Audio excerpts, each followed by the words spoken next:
I should have seen it coming. Life was too perfect, especially in that moment.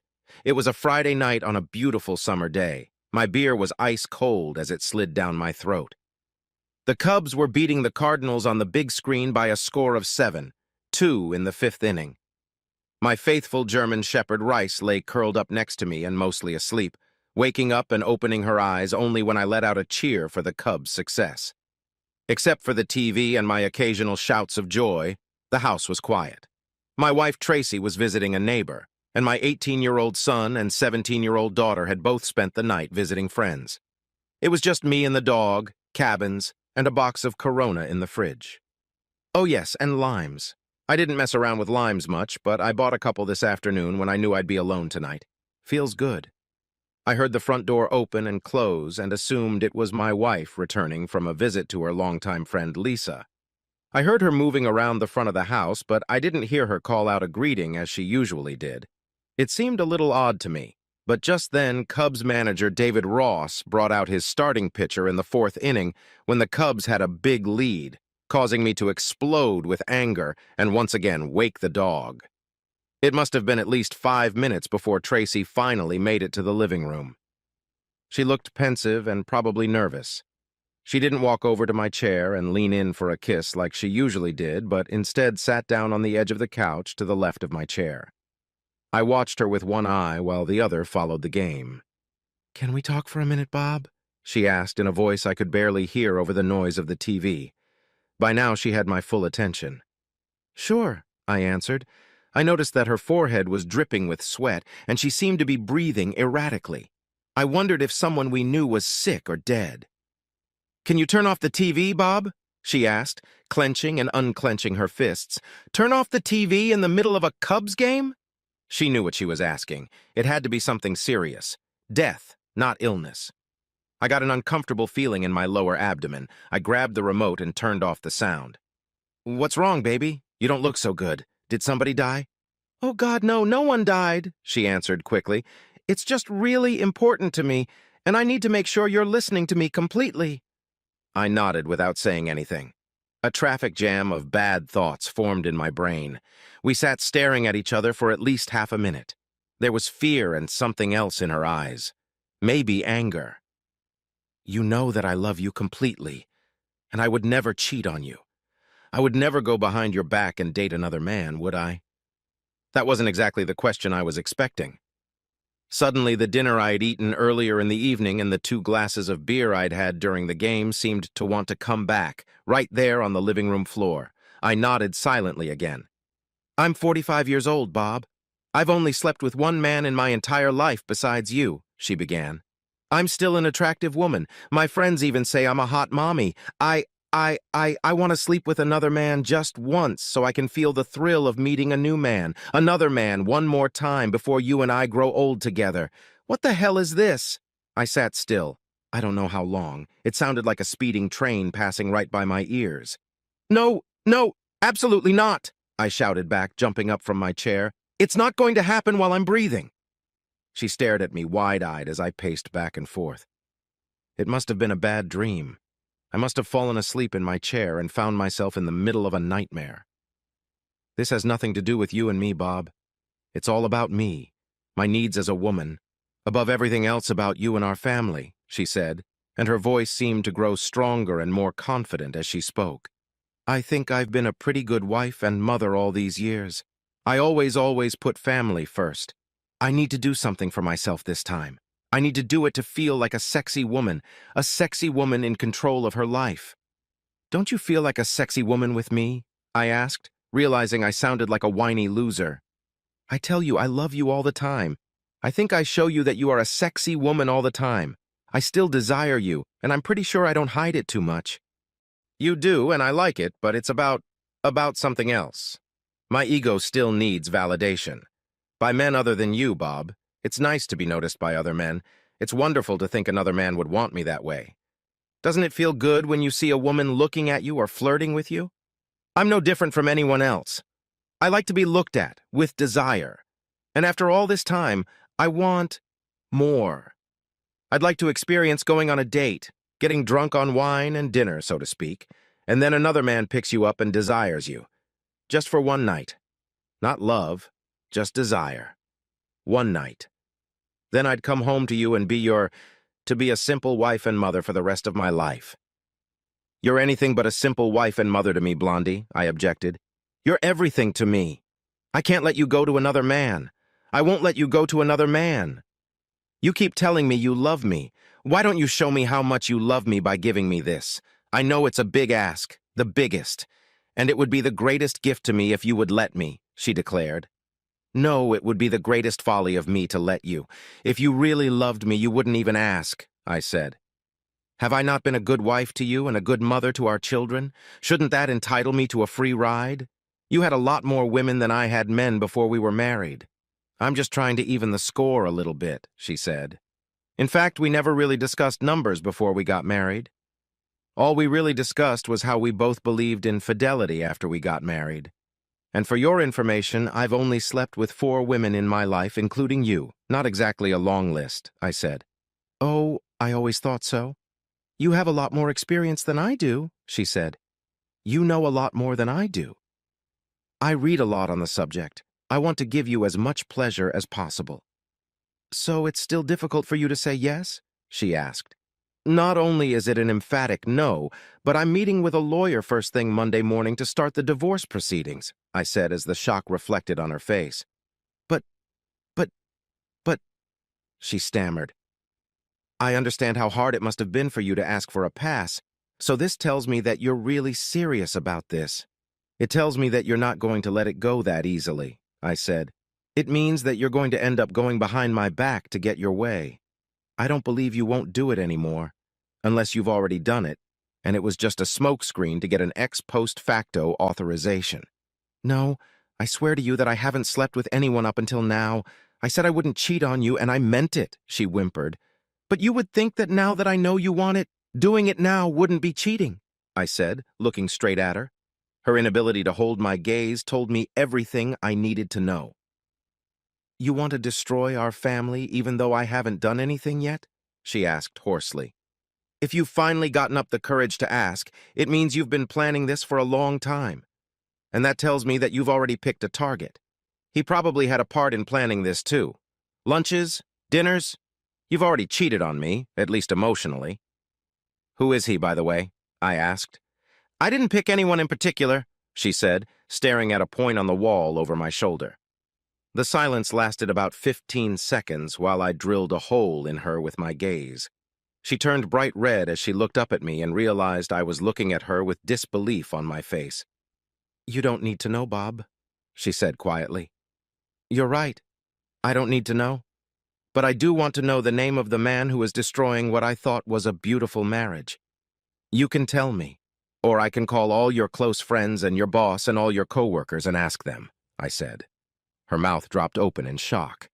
You wouldn't, she started to say. I wouldn't. What do I have to lose? My life is in the gutter and my marriage has fallen apart. What should I be embarrassed about? What about my embarrassment? She shrieked. I shrugged and tried my best to hide a smile. Name? I asked sharply. Dan. Dan Wilson, she said quietly. Please, Bob, don't hurt him. I'm not guaranteeing anything. I grabbed the remote and turned the game back on. She hummed, brushed away her tears, got up off the couch and went upstairs to our bedroom. My eyes watched the rest of the Cubs game, but nothing registered in my brain. I can't even tell you what appeared on the screen after the game, but I know I sat in front of the TV for at least another 2 hours. While I think I did a pretty good job hiding most of my feelings from my wife, I was actually devastated.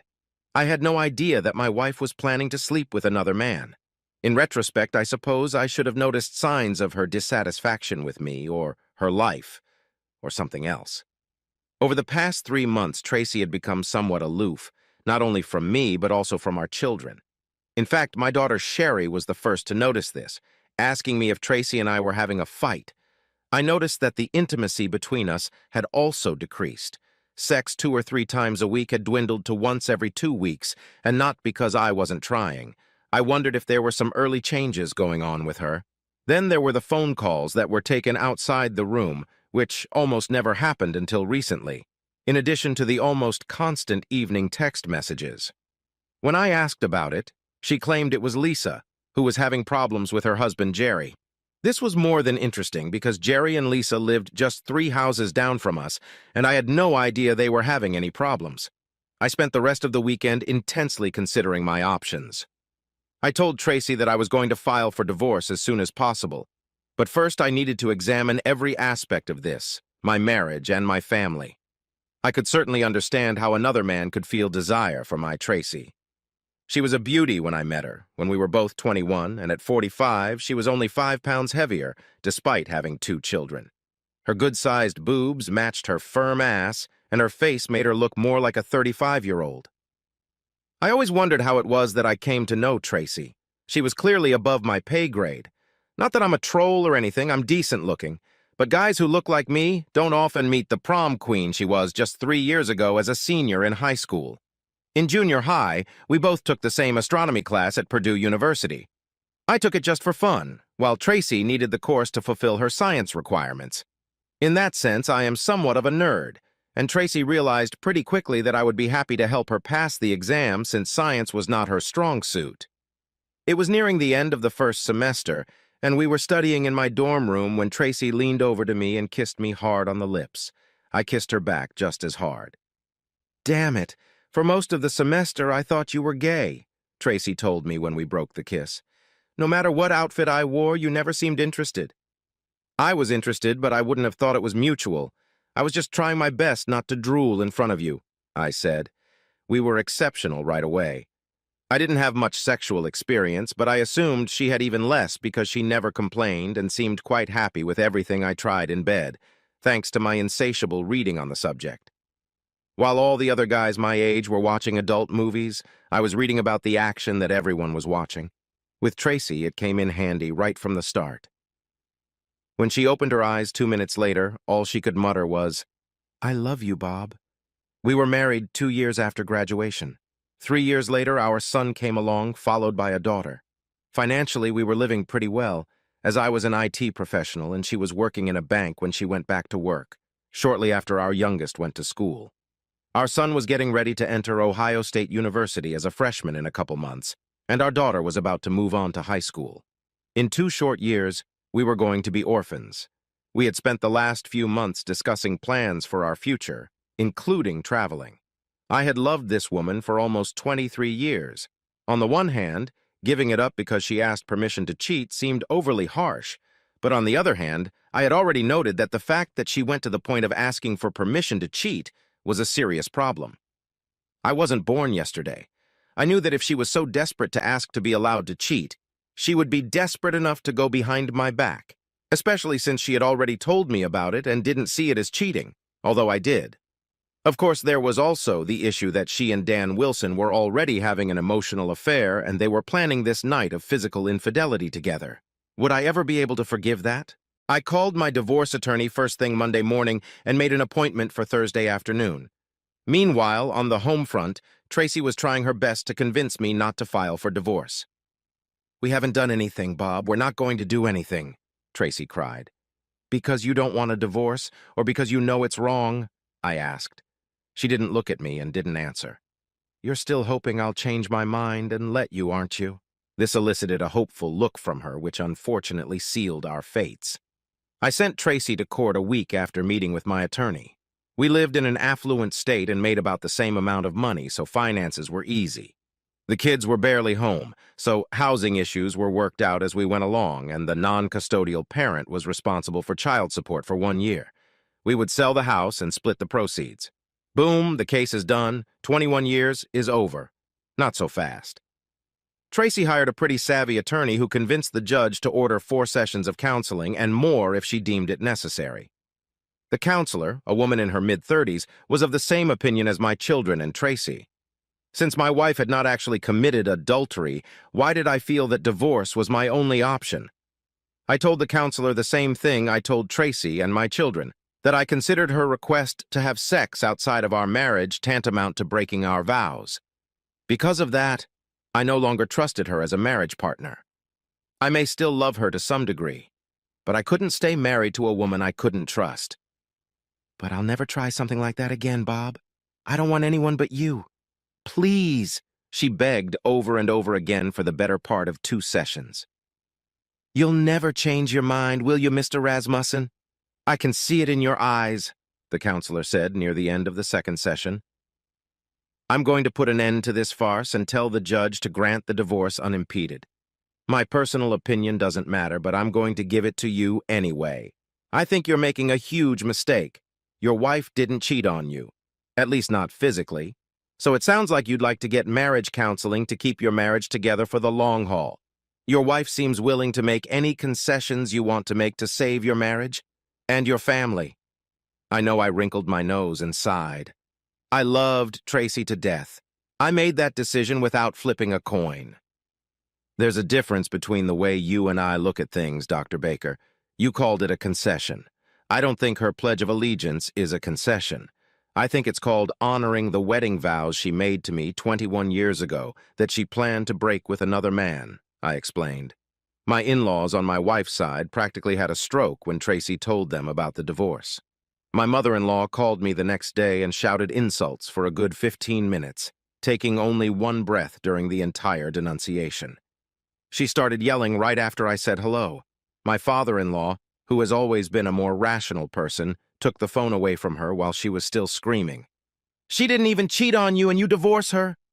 After 21 years? Are you out of your mind, Bob?" he yelled. I gave him my version of what had happened, and I could hear him making quiet, strangled noises as I told him. Every now and then he would quietly utter, "Really?" and then I would continue. At the end of the conversation, he seemed much more depressed in spirit. Finally, he said, "Sorry, Bob," and quietly hung up. The next week, I moved into a neighboring 2-bedroom apartment. My daughter had decided to live in the house with my wife for the next year until she went to college, but I thought the second room would come in handy if either of the kids wanted to stay for a while. They were both upset with me, although they seemed to understand why I was divorcing their mother. I had a friendly phone conversation with my neighbor, Jerry, a few days after I moved into my apartment. I informed him that his wife, Lisa, had a hand in my wife's plans with Dan Wilson, and that Tracy claimed that he and Lisa were having marital problems. I told him that I didn't think he had anything to do with the breakup of my marriage, but that his wife was somehow involved, and given how close she and Tracy were, was Lisa looking for a young stud to fuck too? "Oh, shit," Jerry wheezed through the phone. "So you're telling me I could get in trouble too? Is your lawyer giving out group rates?" The social media phenomenon has both positive and negative aspects. For me, the positive side was getting all sorts of information about a certain Dan Wilson without even having to hire a private investigator. Saved me a lot of money.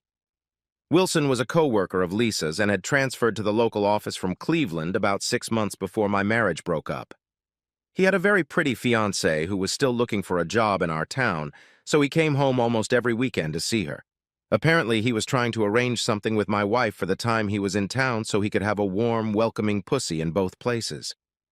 I wondered if Tracy even knew about the guy's fiancée. Now all was lost. Except for the phone call I made to Wilson's fiancée. Shortly thereafter, I heard from some sources that Dan's wedding had been canceled, and his fiancée said he could spend full time with his old lady. Did I mention that his fiancée was the daughter of a very wealthy man? 2 weeks before the divorce was finalized, it was the 22nd anniversary of his marriage to Tracy. I had to admit that I was hurting inside because of what I had lost, but the longer I sat in front of dinner at Swanson TV, the more I realized I was doing the right thing. I would have spent the rest of my life looking for evidence that she was cheating on me if I had stayed married. I knew with every fiber of my being that sooner or later she would find a way to cheat on me. She hated losing at anything and viewed not getting her way as a loss that needed to be rectified. I had a shot of single malt whiskey and was in bed by 10 p.m. Happy anniversary to me. My phone rang around 1 a.m. and I noticed it was my soon-to-be ex-wife. I thought about switching it to voicemail, but since I was already awake, I answered the call. Oh, hell yes, she wailed, obviously in the throes of finishing. I'd heard those sounds often enough to know she wasn't faking it. There was another unintelligible squeal before Tracy urged her partner, presumably Wilson, to fuck her harder. I should have ended the conversation immediately, but I froze in place. I listened for another 2 minutes. long enough to hear Tracy's lover growl with his own discharge. Then I hung up before they started cooing to each other after sex, wishing I was on the landline so she could hear me tossing the receiver. If I had even the slightest doubt that I was doing the right thing, it would have decided our fate. On the advice of my attorney, I made it a habit to record every conversation I had with my wife. As I sat there, feeling like my blood pressure was about to skyrocket, I dialed my in-law's number, and when my father-in-law confirmed his presence, I pressed play on my phone's recording app. I let it play for a full 3 minutes, then ended the call. I was pretty sure this little one-act play would not be repeated in the future. Unlike my wife, I didn't use the charms of others until the divorce became official, and even then I hadn't gotten a woman into bed in over a year. I admit that I had difficulties in my social life. It's been 24 years since I last went on a date, and since I never planned to date again, I didn't keep track of dating events. Silly me. It turned out to be a failed strategy because the dating world certainly blew past me like a freight train on speed. I knew that part of my reluctance to date was in my head. I was afraid of being caught off guard again. I loved Tracy, and I had never anticipated what would happen to me. Not even a hint. The one thing that was easy to see that had changed since the last time I dated was the attitudes of women. When I dated, it was one-sided. A man picked a target. The man asked said target out on a date. If said target said yes, the man picked an activity and paid for everything. These days, women seem to be the hunter almost half the time, or at least thinking about how the date should go. Sometimes they even paid for everything. There were moments when I felt like a dinosaur trying to chase a cheetah. The dating scene showed me that Tracy's sudden selfishness was not unicorn behavior. Along with feeling more powerful, today's dating women are definitely more self-centered. Many of them wanted their own, even to the detriment of their partners. If it was good for them, it was good for their partners and their significant others. Been there, done that, and it's all very recent. I'm not going to complain about the physical aspects of having sex with a woman in her 20s. Okay, the first few times women nearly killed me, I was pretty sure I pulled a muscle. However, once I got used to the physical intimacy, the pleasure level was off the charts. I'm not saying Tracy wasn't good in bed, but in her 45s, she didn't have the energy and flexibility of a 20-year-old girl. Of course, I didn't have the regenerative powers of a 20-year-old man either, but my tongue and finger ability served me well while my partner and I waited for my tool to recover. It wasn't just about younger women, though. I've dated, and slept with, women from about 25 to 55. I guess you could call me an equal opportunity enthusiast. However, I always looked for women around my age first, so to speak, in my comfort zone. It had been a rough week, and after finishing a meeting with a new client across town, I walked into the bar of an upscale hotel, still dressed in my suit. I sat down on a high stool at the bar and ordered a serving of Glenmorangie single malt. It was about 7 p.m. when I walked in, and about an hour later a group of women from the bachelorette party were seated at tables marked reserved. There must have been about 15 of them, and they were all acting pretty rowdy. I decided to stick around for a bit and watch the fun, so I ordered food from the bar. The bride-to-be was, of course, the star of the show, and I noticed that she was a pretty girl of about 25 with light brown hair down to her waist and big brown eyes. I admit I'm a fan of long hair, so she kind of grabbed me, and I focused on her for a few minutes before I started paying attention to the other party-goers. That's when I noticed her. I assumed she was in her early 40s, and I could tell from her age that she was the companion for the evening. An older hen who was taken along to look after the innocent, and not so innocent, younger chicks. The first thing I noticed was that she seemed a little nervous in her mid-thigh-length black skirt, which seemed to scoot a little higher on her legs as she sat in the chair. Several times during the first few minutes, she tried unsuccessfully to pull her skirt down. I smiled to myself. She really did have nice legs. She also seemed to have impressive breasts, not quite hidden under the tight lavender-colored silk blouse she was wearing. The blouse had a V neckline, with the neckline reaching down to the middle of her large breasts and showing that her alabaster skin wasn't often exposed to the sun. When she wasn't worrying about the length of her skirt, she was looking down at her breasts. I assumed to make sure there wasn't too much creamy skin showing. Her whole outfit was probably a bit youthful for her comfort, and I assumed it had been sewn for her by one of the younger women in the group. I mentally complimented whoever had picked it out and convinced her to wear it. The women definitely seemed to be enjoying themselves, laughing, drinking, and eating, and when the three-piece combination played, several women got up and started dancing with each other. The women dancing together seemed to encourage the other men at the bar, who started approaching the women on the dance floor and those sitting at the table, with the exception of their companion. I waited for about 10 minutes, and when no one moved toward the companion, I decided the way was clear and headed toward her. She had shoulder-length dark brown hair and bright green eyes that reminded me of Jacqueline Bisset in her heyday. Just as importantly, she wasn't wearing a wedding ring. She flushed a gorgeous pink blush when I asked her to dance. She hesitated at first, but then agreed, and several young women sitting nearby expressed their sorrow for her as she stood up, pulled down her skirt, and took my hand. The first two dances were fast, and I had to silently thank my ex-wife for insisting that I learn to dance. The next dance was slow, and I was a little surprised when she pressed her lush body against me. Her hair smelled like white lilies, and I chuckled to myself because that perfume wasn't too popular with young women. We actually talked for a bit as we glided across the dance floor.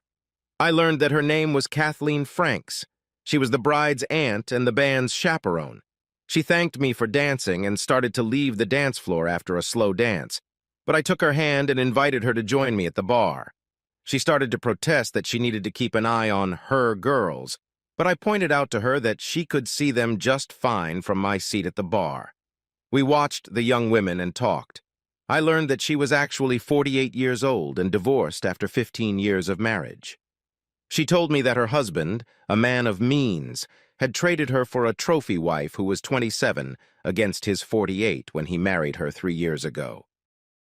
She also told me that her outfit had been chosen for her by her niece, the bride, and that she felt it was a bit youthful for her as she usually dressed more conservatively. I expressed my opinion that her outfit suited her perfectly, and I was completely giddy when I told her that I absolutely loved her sexy heels.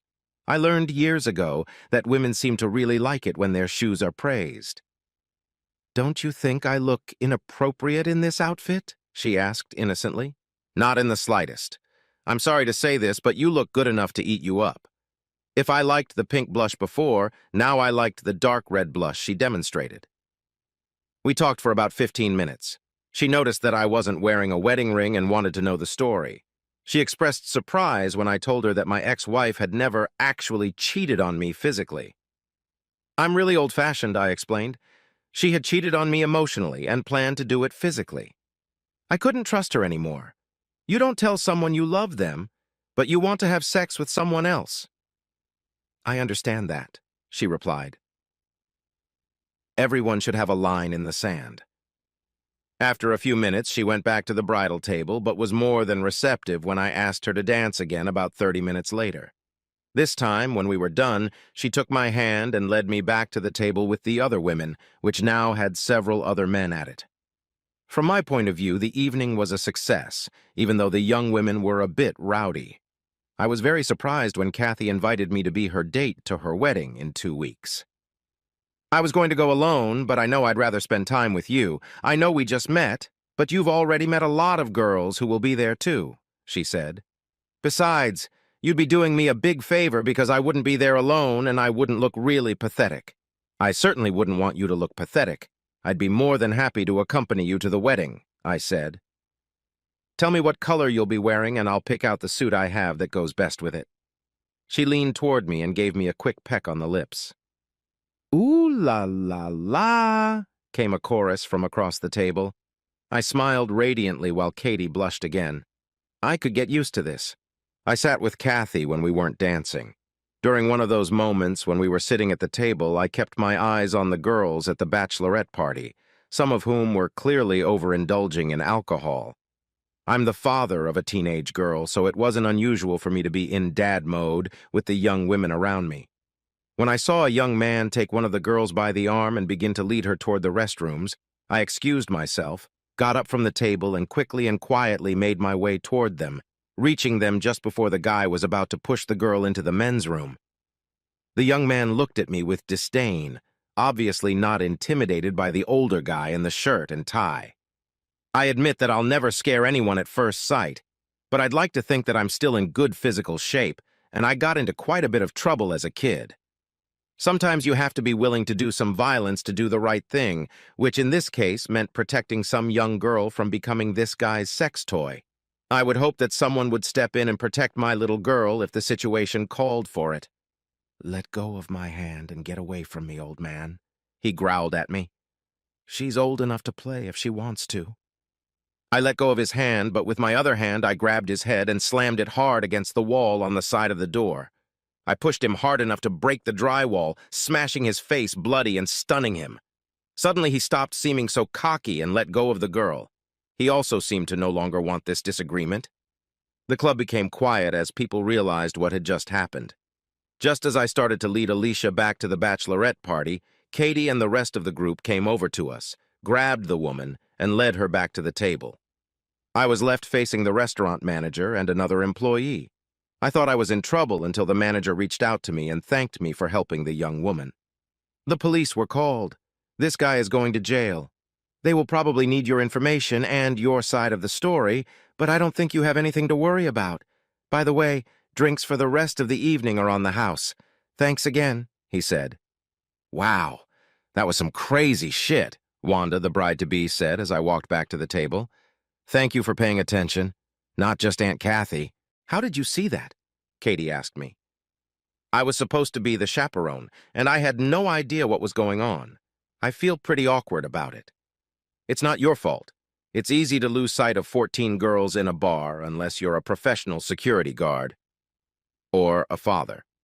Fathers, at least most of us, have what I call fatherly vision. I chatted and snacked with the women at the table until they decided to leave and spend the rest of the evening somewhere else. I kissed Katie gently on the lips as we said goodnight to each other, feeling pretty good and having her number in my phone. "Get a room!" one of the girls said to the husky laughter of the group. I licked my lips gently and tasted Katie's lipstick as I watched the women leave the restaurant. I carried my drink back to the seat at the bar I had occupied earlier. "Looks like you did pretty well," the bartender grinned as I sat back down. "Who knew?" I replied with a laugh. "Girls' night out? Give me one for the road so I can celebrate my good fortune before I go." My new best friend, bartender Sean, earned himself a double shot of whiskey as a tip for the evening.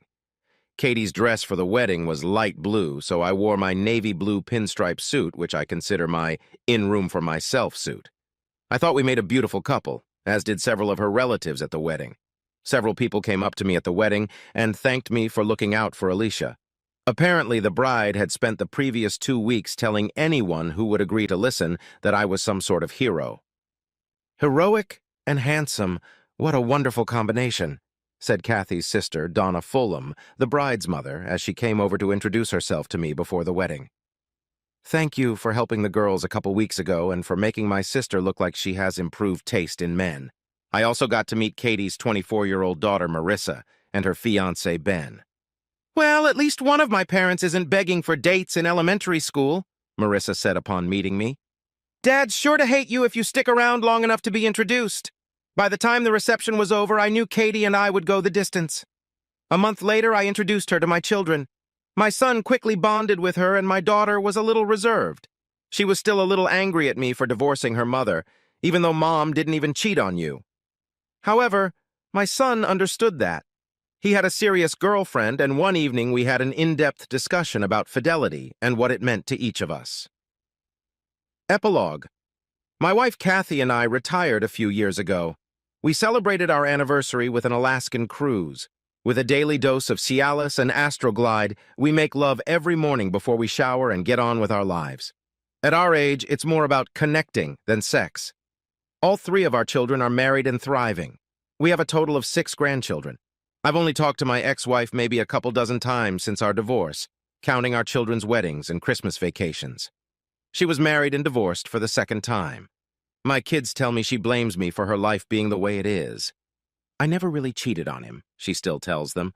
"Some people just don't get it."